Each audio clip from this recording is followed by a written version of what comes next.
Je parlais à un neveu de 10 ans d'âge, très récemment, qui m'a posé la question de savoir pourquoi mon papa doit aller travailler. J'ai dit pour avoir de l'argent. Il dit pourquoi mon papa a besoin d'argent. Je lui dis pour acheter à manger, pour s'assurer que tu aies une belle vie, une bonne santé, que tu partes à l'école. Il dit mais quand est-ce que ça a commencé? Pourquoi est-ce que papa doit donner son temps, sa force pour recevoir un bout de papier, pour nous payer à manger? Je me suis tu. Ce garçon parlait comme un adulte. Il me dit enfin, qui a créé ce système où il faut sacrifier son temps, sa famille, ses ambitions, son amour, parce que je sais que papa nous aime, pour aller chercher un bout de papier et avoir à manger? Je n'avais pas de réponse pour lui. C'est ça la réalité dans laquelle on vit.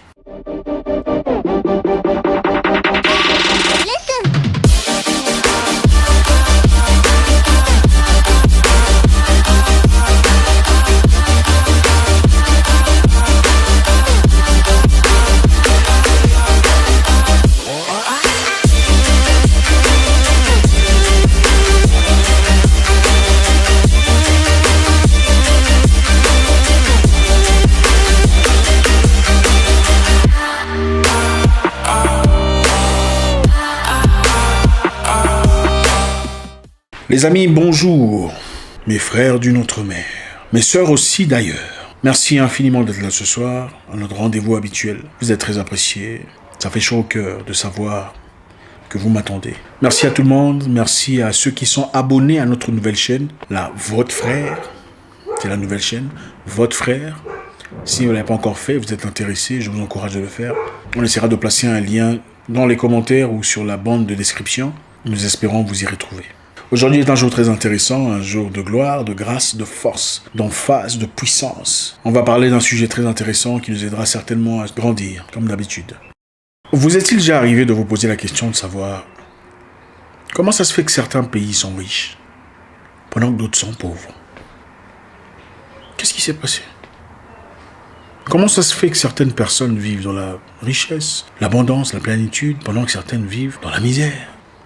Si les riches aujourd'hui ont reçu de l'argent venant de leurs ancêtres ou de leurs parents, quand est-ce que leurs ancêtres ou leurs parents sont devenus riches pendant que les vôtres sont restés pauvres? Et même la définition de la richesse, rentrons un peu en arrière. Qui un jour a dit que désormais, riche est celui qui a le maximum de ce genre de papier, où il est imprimé un visage et un chiffre, et pauvre est celui qui n'en a pas? Quand est-ce que ça a commencé? Pourquoi ça a commencé? N'est-ce injuste qu'une personne d'un jour décide qu'à partir d'aujourd'hui, celui qui a ce bout de papier que moi j'imprime est riche et celui qui n'en a pas, donc vous êtes pauvre? Vous est-il arrivé de vous poser ce genre de questions? Si vous vous êtes déjà posé ce genre de questions, eh bien, vous vous posez les bonnes questions. Je parlais à un neveu de 10 ans d'âge, très récemment, qui m'a posé la question de savoir pourquoi mon papa doit aller travailler. J'ai dit pour avoir de l'argent. Il dit pourquoi mon papa a besoin d'argent. Je lui dis pour acheter à manger, pour s'assurer que tu aies une belle vie, une bonne santé, que tu partes à l'école. Il dit, mais quand est-ce que ça a commencé? Pourquoi est-ce que papa doit donner son temps, sa force, pour recevoir un bout de papier, pour nous payer à manger? Je me suis tu. Ce garçon parlait comme un adulte. Il me dit, enfin, qui a créé ce système où il faut sacrifier son temps, sa famille, ses ambitions, son amour, parce que je sais que papa nous aime, pour aller chercher un bout de papier et avoir à manger? Je n'avais pas de réponse pour lui. C'est ça la réalité dans laquelle on vit. Malheureusement, beaucoup de personnes ne posent jamais la question de savoir qui a commencé ce système. Quand est-ce que les riches sont devenus riches selon la richesse d'aujourd'hui et les pauvres sont restés pauvres et ont besoin continuellement des riches, besoin de quémander des bouts de papier pour construire leurs routes, leurs hôpitaux, leurs infrastructures. Qui a commencé ce système aussi injuste? Voyez-vous, la justice dans le monde n'a pas commencé aujourd'hui. L'inégalité n'est pas le fruit de la modernité. Il faudrait rentrer en arrière pour comprendre. Aujourd'hui, on va jeter un coup d'œil dans l'histoire. L'histoire toujours nous éclaircit. Vous savez, avant l'arrivée des Occidentaux, dans chaque coin du monde, chacun vivait selon ses propres préceptes, ses propres concepts, ses propres façons d'exister. Et pour la plupart des cas, beaucoup vivaient en paix, sans difficulté, sans peine, sans tribulation. C'est vrai, il y avait des guerres ici et là, mais ce n'était pas fréquent. Les gens étaient bien dans leur communauté. À l'arrivée de l'Occident, à travers la guerre, la force, les viols quelquefois, il a été imposé au reste du monde un système qu'ils appellent démocratie. Un système d'après lequel on vivrait en harmonie totale. Paradoxalement, un système de liberté imposé à travers la force, la pression, les bombardements, les tueries, la torture, les massacres, le viol, Nous sommes aujourd'hui la énième génération du fruit de ce transfert de mentalité. Aujourd'hui, tout le monde réclame démocratie sans tout à fait comprendre l'origine de ces choses. Et aussi, quelquefois, et souvent oubliant que les systèmes endogènes appliqués à l'époque étaient convenables et n'avaient pas beaucoup de difficultés à part quelques-uns ici et là. Vous savez, souvent un pays qui commercialement ne va pas conformément au plan indiqué par l'Ouest. Les pays occidentaux ont tendance à placer la pression, à donner leur jab, disant respecter la Constitution, respecter le droit du peuple, respecter la liberté d'expression. C'est très paradoxal parce que là on va voir un peu quel genre de liberté d'expression et de démocratie et de constitution et de bonne moralité ils peuvent nous donner. Il existe dans l'océan Indien l'archipel Chagos. En 1814, l'archipel Chagos, une panoplie d'îles à l'est de l'île Maurice, était occupée de force par des Britanniques. Vous savez leur nature de conquête, de colonisation, d'oppression, d'assujettissement et d'asservissement. Ils ont occupé cette île qui était habitée par des Africains en 1814. Ils y sont arrivés en force, comme des conquistadors, comme d'habitude. Comme fait en Inde, comme fait en Amérique, avec les Amérindiens. Ils ont tué, massacré, asservi, assujetti le monde. Ces îles étaient occupées par des locaux africains qui y vivaient depuis très longtemps et du jour au lendemain ont été transformés en esclaves. Et après, ils ont importé plus d'esclaves pour travailler les champs dans ces îles. Je vous rappelle qu'à l'époque, après le départ de Français, battus par les Anglais sont restés dominés sur ces îles jusqu'à l'île Maurice. Les populations étaient asservies, brutalisées, assujetties, agenouillées comme d'habitude. Vous connaissez le dessin, je ne veux pas dessiner ici, vous savez exactement de quoi il s'agit. Et comprenez que ces choses étaient faites au nom de la liberté, au nom du libre monde, au nom de la démocratie, entre parenthèses. Ne partez pas. Suivez-moi et vous comprendrez que la colonisation n'est pas finie. La colonisation n'est pas finie. En 1835, après l'abolition officielle de l'esclavage, ces conquistadors, c'est-à-dire ces oppresseurs, ont été payés 2 millions de livres sterling en compensation pour la perte de leurs esclaves. Donc, perte de propriété. Donc, pour laisser partir les esclaves, il fallait recevoir 2 millions de livres sterling à cette époque. L'esclavage fini, vint la colonisation. Mais en réalité, on ne pouvait pas vraiment laisser partir l'esclavage. C'était beaucoup trop lucratif. Donc, il fallait trouver un système alternatif. Un système qui perdurait le système esclavagiste sans vraiment être appelé esclavage. La colonisation. Les pays de droit, les pays libres, entre parenthèses, ont continué à assujettir les peuples étrangers dans la misère, la galère, la pauvreté, les chicottes, la torture pendant beaucoup d'années. Dans les années 60, l'île Maurice obtint sa décolonisation, sa liberté, son indépendance. Et l'archipel Chagos était sous l'aile de l'île Maurice. En ce moment-là, le Congo, le Nigeria avaient déjà leur indépendance. Les Anglais dirent aux Mauriciens que si vous voulez être indépendant, il vous faudra abandonner l'archipel de Chagos entre nos mains. C'est-à-dire, si vous voulez avoir votre indépendance, là où vous êtes, il faut oublier ces îles ici. Nous allons les gérer. Et en ce moment-là, en état de faiblesse, évidemment, espérant pouvoir les convaincre plus tard, ils ont accepté cette conclusion. Je vous rappelle qu'à l'époque, beaucoup de pays avaient déjà obtenu leur indépendance. La République démocratique du Congo, le Nigeria, le Ghana et beaucoup d'autres pays. Et comme ça traînait pour les Mauriciens, il fallait presser, il fallait essayer d'accélérer les choses. Et pour ça, les Britanniques leur dirent: on va vous offrir votre indépendance, mais en une condition. Que vous laissiez nos troupes ici, dans l'archipel de Chagos, pendant un temps. En 1945, le monde crée l'ONU, l'United Nations. Prétextant ce serait une organisation de justice, d'égalité, d'accord, de compréhension entre nations, d'arbitrage de problèmes internationaux. Chose qui plus tard nous prouvera tout le contraire. La Grande-Bretagne ensuite place un décret justifiant l'occupation de l'archipel de Chagos. C'est-à-dire, le pays a reçu l'indépendance, mais ils ont refusé de partir. L'ONU a rejeté ce décret, mais ils sont restés quand même. Ils ont ensuite pris le peuple vivant dans ces îles et les ont déportés dans d'autres îles où ils n'avaient jamais été, jamais foulé pied dans le passé. Vous comprenez un peu? On vient dans votre île, on vous colonise, on vous torture, on vous bat, on vous massacre. Ensuite, vous réclamez votre indépendance. Les Nations Unies vous accordent votre indépendance. On vous prend ensuite de votre pays et on va vous jeter dans d'autres îles. Et ils occupent votre pays. Et ça, c'est en 1965. Et au moment où je vous parle, la Grande-Bretagne, au nom de la liberté, occupe toujours ces îles. Vive la démocratie.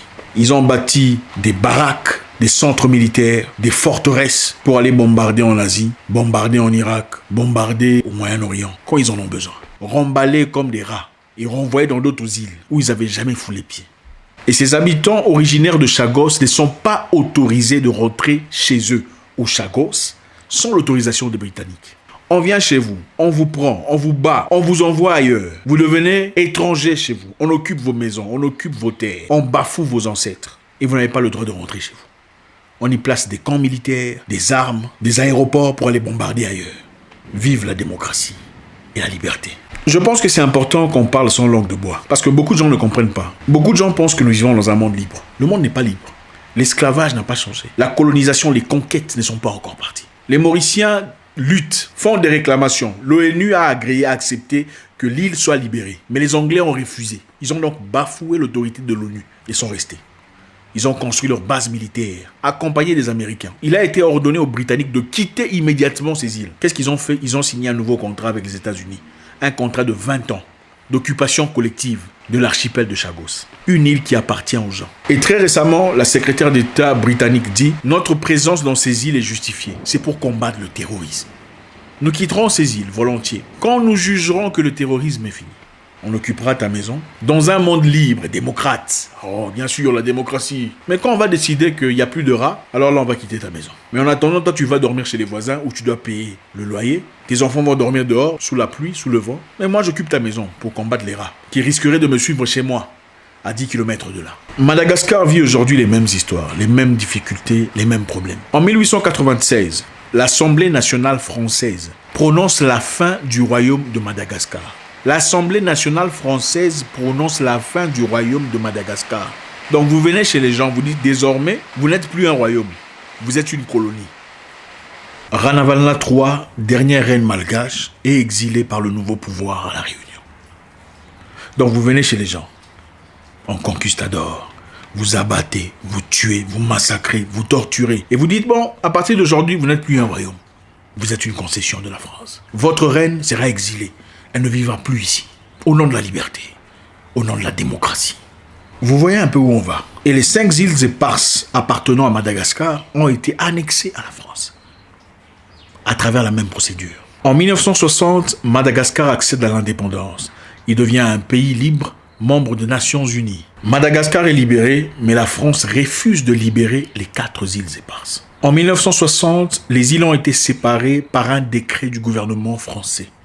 Elles sont restées depuis en possession française.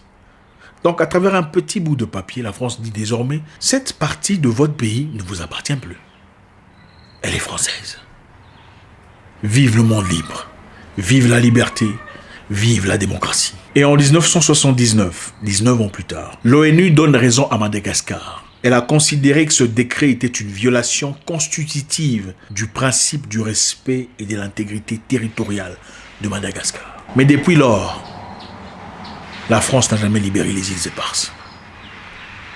Donc l'ONU a parlé, l'ONU a dit, la France, vous avez tort d'avoir pris en otage les îles qui ne vous appartiennent pas. Donc désormais, il faut rétrocéder, il faut rembourser, il faut remettre, il faut replacer ces îles d'entre les mains des Malagasy. Mais la France, par défiance, a refusé de le faire. Qu'est-ce qu'on a dit? Est-ce que quelqu'un a levé le doigt que la France était en violation des principes territoriaux de Madagascar? Personne ne l'a fait. Mais si c'était un pays appelé la Libye, par exemple, il y aurait des avions qui seraient déjà partis bombarder. Si c'était en Syrie, on serait déjà parti exploser. Si c'était en Iran, on aurait déjà envoyé des commandos pour finir l'affaire. Vous comprenez le monde dans lequel on vit? Le respect n'existe pas. La liberté est un mythe. Ce n'est pas une réalité. La liberté dépend du pouvoir qu'on a, de la force qu'on a, des moyens qu'on possède, de l'argent qu'on a, de la puissance qu'on réserve. Les amis, je pense qu'il est important de comprendre où on va. Et on ne peut pas comprendre où on va, où on ne sait pas d'où on vient. Le monde dans lequel on vit n'est pas un monde juste. Ce n'est pas un monde équilibré. La justice n'est qu'un mythe. Le droit n'est pas égal à la justice. Absolument pas. Attention. Aujourd'hui, on respecte la Chine seulement parce que la Chine est puissante. Elle est forte. Elle ne peut pas se laisser intimider. Les raisons pour lesquelles nous vivons toujours dans l'oppression, dans les difficultés, dans tout ce qu'on vit aujourd'hui, c'est parce que nous ne sommes pas soudés et nous n'avons pas d'armée apte et capable de résister. On nous accuse d'immigration. Oublions qui sont les premiers immigrants, qui n'ont jamais été appelés, mais qui sont partis quand même bombarder, emmener des maladies, détruire. Écoutez, mon discours n'est pas contre l'Occident. Mon discours est contre l'hypocrisie que nous vivons. Merci infiniment d'avoir partagé ce moment d'intimité avec nous. Ça ne sera pas toujours génial. Les conversations ne seront pas toujours fluides ou parlons des choses de chaque jour. Il est nécessaire que nous parlions géopolitique. Nous ne sommes pas pauvres par miracle. Ou simplement pas parce que nous sommes corrompus, entre parenthèses. Nos dirigeants sont méchants. Il y a une science derrière tout ça. Une science derrière l'économie à laquelle nous sommes tous asservis au bénéfice d'un groupe spécifique de personnes. La structure a été établie pour un groupe de personnes. Ce n'est pas pour tout le monde. L'objectif n'est pas de voir tous les pays devenir riches. L'objectif officiel, oui. L'objectif officieux n'a pas beaucoup changé. La preuve en est que la Grande-Bretagne possède toujours les îles qui ne nous appartiennent pas. La France aussi, les îles éparses. Nous sommes le futur, l'avenir. Mais nous devons être équipés convenablement, correctement, pour comprendre où nous allons. Pour savoir où on va, il faut comprendre d'où on vient. Merci infiniment. Laissez un commentaire. Vous savez comment ça se passe. N'oubliez pas de vous abonner à notre nouvelle chaîne. J'espère vous parler encore très bientôt dans une nouvelle vidéo. Mon nom est Zach Moukassa, le guerrier noir. Votre frère. En réalité, la France ne veut pas partir parce qu'ils ont découvert l'hydrocarbure dans ces îles. Des gisements, des richesses, des éléments très lucratifs. Comment pouvez-vous expliquer une partie du monde que vous appelez territoire française à des milliers de kilomètres à côté de l'Afrique? Comment c'est devenu la France? Donc, est-ce que nous, on peut quitter l'Afrique pour aller en, je sais pas, en Corse ou dire que voilà, c'est une partie de l'Afrique? Ça ne se fait pas. Ça ne se fait pas. Et qui est l'immigrant? Point d'interrogation.